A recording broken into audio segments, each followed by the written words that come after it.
Magsitayo ang lahat.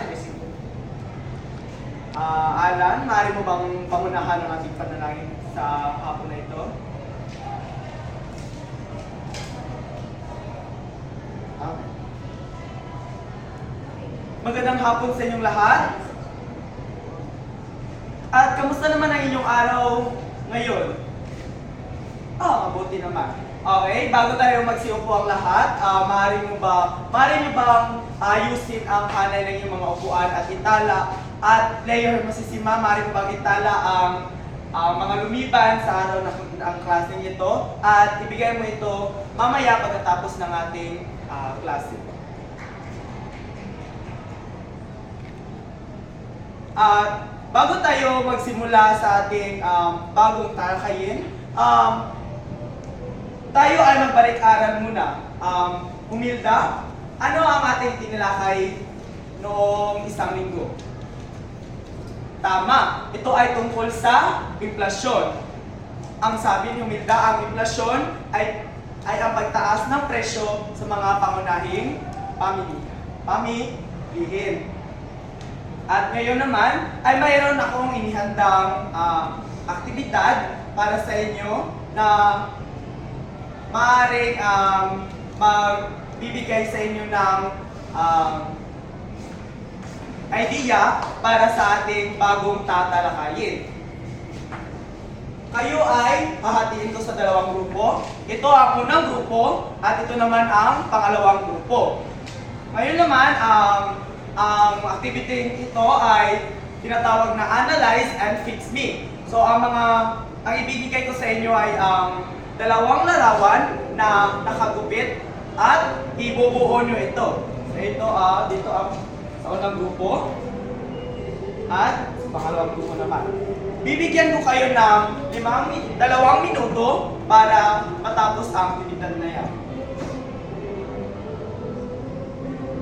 At tapos na ang inyong 2 minuto. Salamat.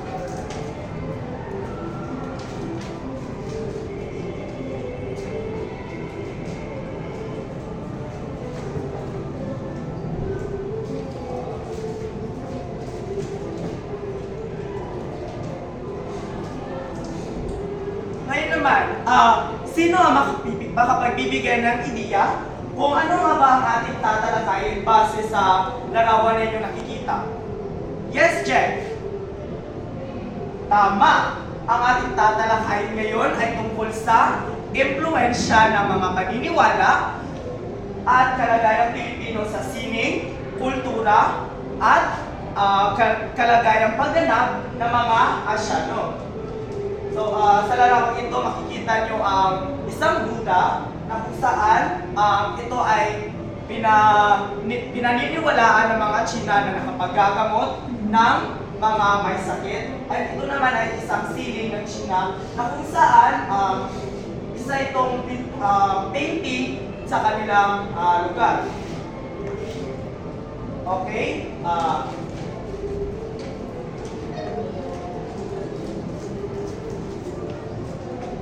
Ang tatalakayin natin ngayon ay patungkol sa impluwensya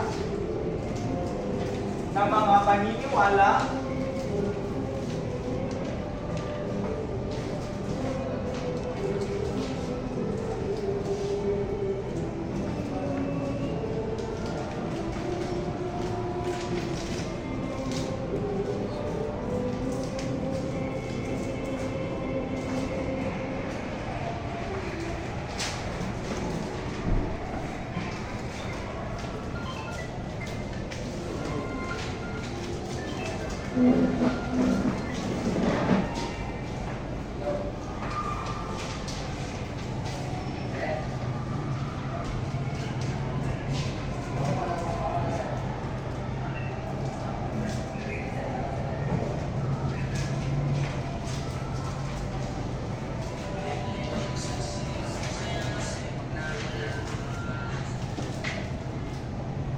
Okay, so ang ating tatalakayin ngayon ay tungkol sa impluwensya ng mga paniniwala sa kalagayang panlipunan, sining, at kultura ng mga Asyano.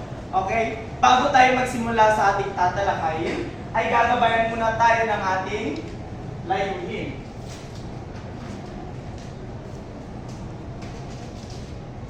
Okay, maaari bang basahin ang unang layunin? Basahin ito ng sabay-sabay. Una,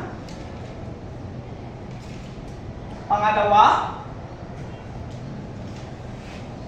at ang huli. Maraming salamat sa pagbasa. Okay, ngayon, sino ang mayroong idea tungkol sa paniniwala sa kalagayang panlipunan, sining at kultura ng mga Asyano? Yes, Tiyaya.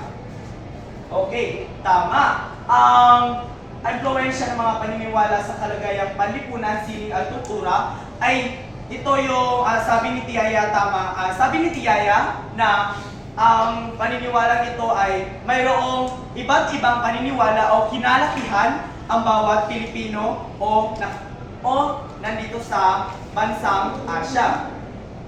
Ngayon naman ay dadako tayo sa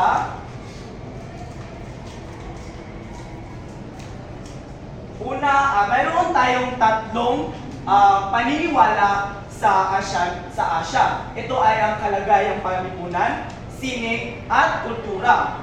Sa kalagayang panlipunan, ang kalagayang panlipunan ay naglalarawan sa sitwasyon ng isang lipunan. So ito yung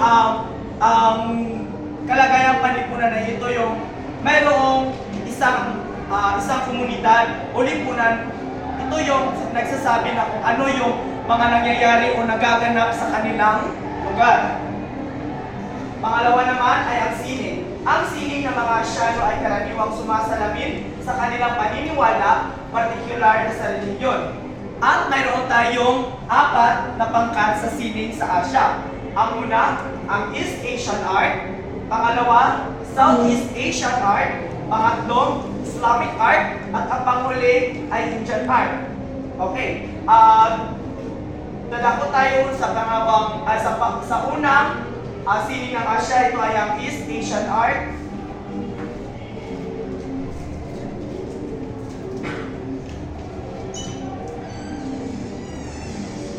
Okay, maaari bang basahin ng lahat ang definisyon ng East Asian art? Basahin ito ng sabay-sabay. Salamat. Okay, sa East Asian art, dito nahuhubog sa East Asian art ang isang tinatawag na kaligrafiya o ang isang sining kung paano ang tamang pagsulat.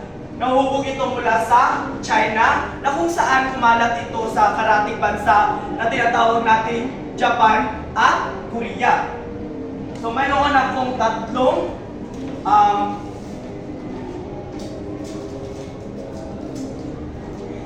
mayroon akong halimbawang larawan na makapagbibigay sa inyo ng idea kung ano ang kaligrafiya ng China, Japan at Korea.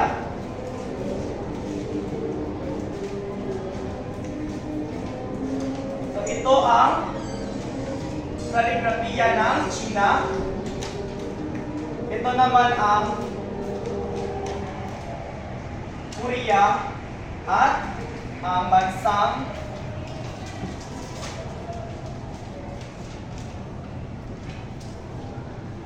Japan. So nakikita niyo sa mga larawang ito, makikita niyo talaga ang iba't ibang uri ng kanilang pagsulat, pero meron silang kaugnayan dahil hindi niyo mababasa kung anong letra ito. Okay, at susunod naman, tumungo tayo sa pangalawang sining ng Asya, ang Indian art.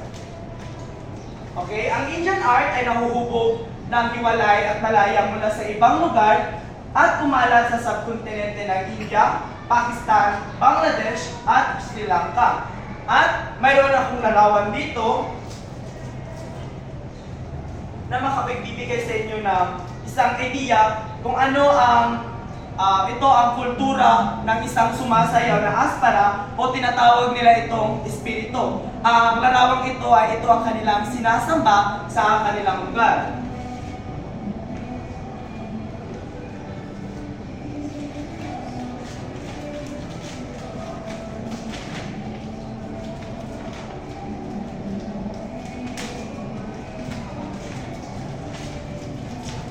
At dumako naman tayo sa ating pangatlong sining, ang stomach heart. Ang stomach heart ay natatanging sa ibang pangkat ng sining na Asya sapagkat ito ay umiiwas sa paglalarawan na kahit anong bagay o tao man ito o hayop ay kumakalaban sa kanilang tinatawag na Diyos na si Allah. So dito, dito nababaka, dito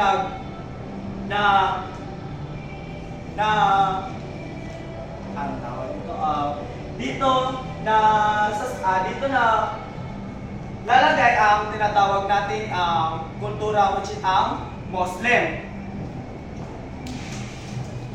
At ito ang isang larawan na magbibigay sa inyo ng idea kung ano ang lugar ng kanilang lugar. So ito ay ang Ship Lutfala sa Isfahan. Dito nakatatagpuan ito sa Iran. So makikita nyo sa larawang ito, walang kahit anong simbolo o hayop o statwa ng tao dahil ang mga Muslim ay ang kanilang pinaniniwalaan lamang na Diyos ay kundi isa, kundi ito ay si Allah. At ngayon naman, dumako tayo sa ating panghuling sining ng Asya. Ito ang Southeast Asian Art. Okay, maaari bang basahin ng lahat ng sabay-sabay?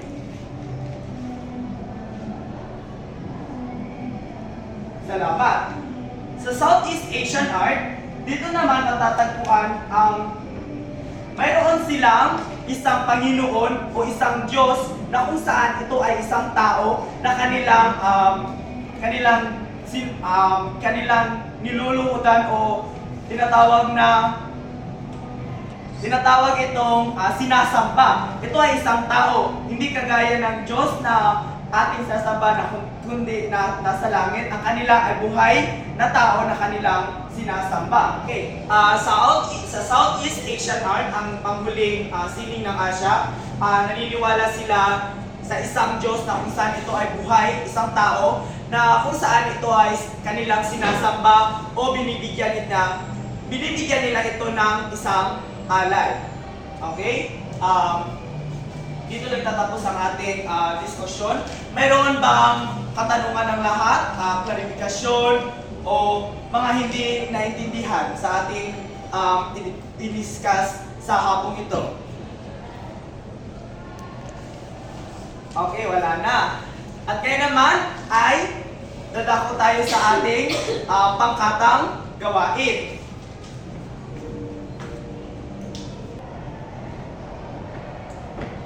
Ngayon naman, dadako tayo sa ating pangkatang gawain na kung saan hahatiin ko kayo sa 3 grupo at gagawa kayo ng isang slogan patungkol sa importansya ng sining at kultura ng mga Asyano.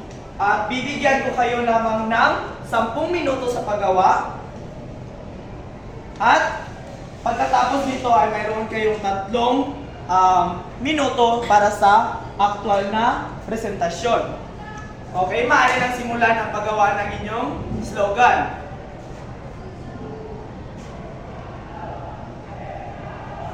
Okay, tapos na ang inyong 10 minuto at i-presenta ninyo ito ngayon sa inyong kinatatayuan lamang. Okay, sa unang grupo. Salamat. Bigyan natin ito ng 5 palakpak. Sa pangalawang grupo naman, yes, Mayor, presenta mo ang inyong ginawang slogan.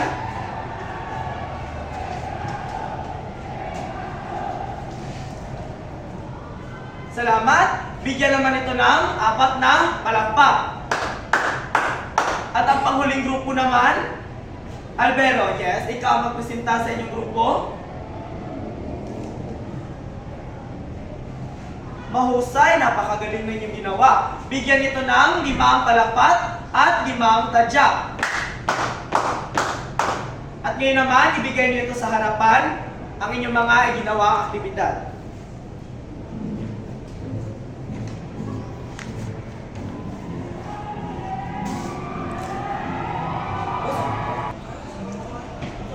Dahil natapos na tayo sa ating ginawang pangkatang gawain, mayroon muna akong katanungan sa inyo. Okay, Humilda. Sa aking binigay na diskusyon kanina, ano ang apat na pangkat ng sining ng Asya? Tama. Ang apat na pangkat sa sining ng Asya, ang una ay ang East Asian Art, pangalawa, ang Indian Art, pangatlo, Islamic Art, at ang panghuli naman ay ang Southeast Asian Art. Ngayon, para masubukan ang inyong mga nalalaman sa ating paksang itinilakay ngayon, kumuha kayo ng isang apat na papel at sagutin ang pagtatayang inihanda kung sa araw na hapon ito.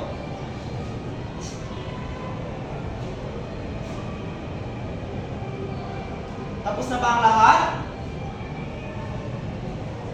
Okay, tiyaya, maaari mo bang kolektahin ang kanilang mga papel at ibigay mo ito sa akin pagkatapos.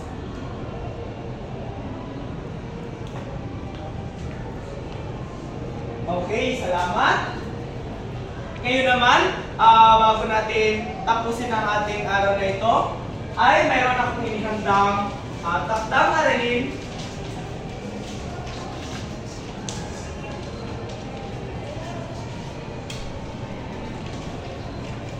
Okay, isulat ito sa inyong kwaderno. Ang takdang aralin ay ang magsaliksik ng iba't ibang uri ng sining ng mga Pilipino.